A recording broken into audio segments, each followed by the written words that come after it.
Assalamualaikum warahmatullahi wabarakatuh. Yang saya hormati dosen pembimbing kami Bapak Ahmad Afandi MAG. Pada kesempatan kali ini, saya mencoba untuk mengunjungi serta mengobservasi salah satu bangunan kesultanan yang ada di Cirebon, yaitu Keraton Kanoman Cirebon, yang hasilnya akan saya presentasikan lewat video ini untuk memenuhi tugas semester mata kuliah pengantar sejarah peradaban Islam. Besarnya Islam di Jawa Barat tidak terlepas dari Cirebon, yaitu salah satunya adalah berdirinya Keraton Kanoman Cirebon ini.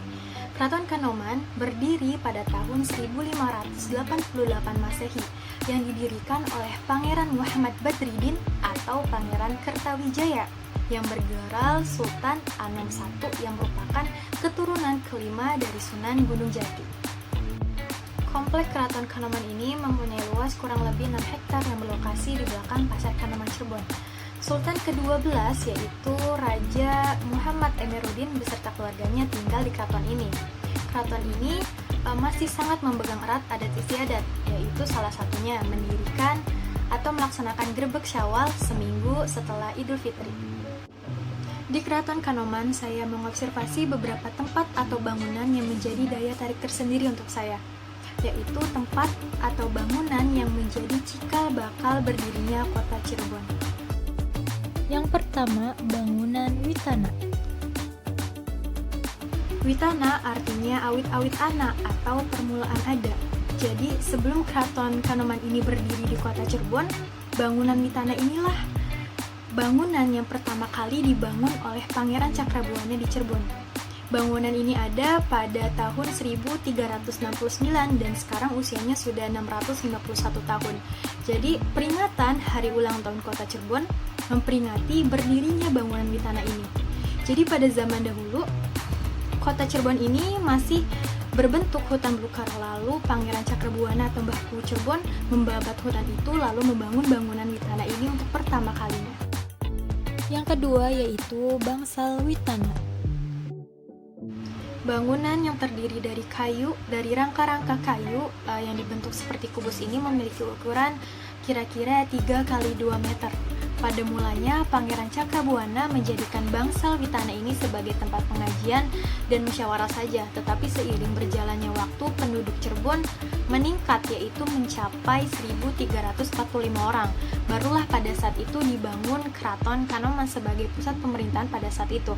Dan sekarang pada setiap 1 Muharram di Bangsal Witana ini menggelar ritual pembacaan babat Cirebon.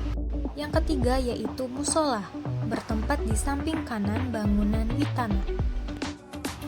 Musola ini sengaja dibangun dengan kondisi yang sempit karena pada tahun 1300-an umat Islam masih belum banyak seperti sekarang dan yang masuk Islam pun masih sangat sedikit. Setelah membangun dua bangunan tersebut, bangunan Witana dan Bangsal Witana, Pangeran Cakrabuana atau Mbahku Sangkan membangun keraton kesepuhan dan yang menjadi sultan pertama kalinya di keraton kesepuhan yaitu Sunan Gunung Jati yang merupakan keponakan dari Mbahku Cirebon.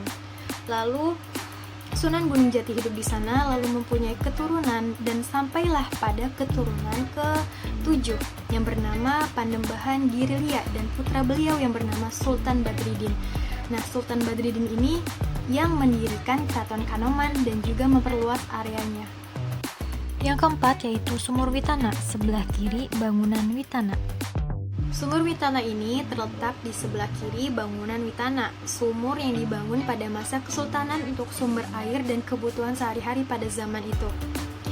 Sumur ini memiliki kedalaman kurang lebih 1,5 meter dan sekarang sumur ini berfungsi untuk membersihkan benda pusaka keraton dan juga membasuh jimat pada saat muludan. Ya, dan itulah beberapa tempat atau bangunan yang menjadi cikal bakal berdirinya kota Cirebon di Keraton Kanoman. Saya mohon maaf atas segala kekurangan. Wallahu muwaffiq ila aqwamit thoriq. Wassalamualaikum warahmatullahi wabarakatuh.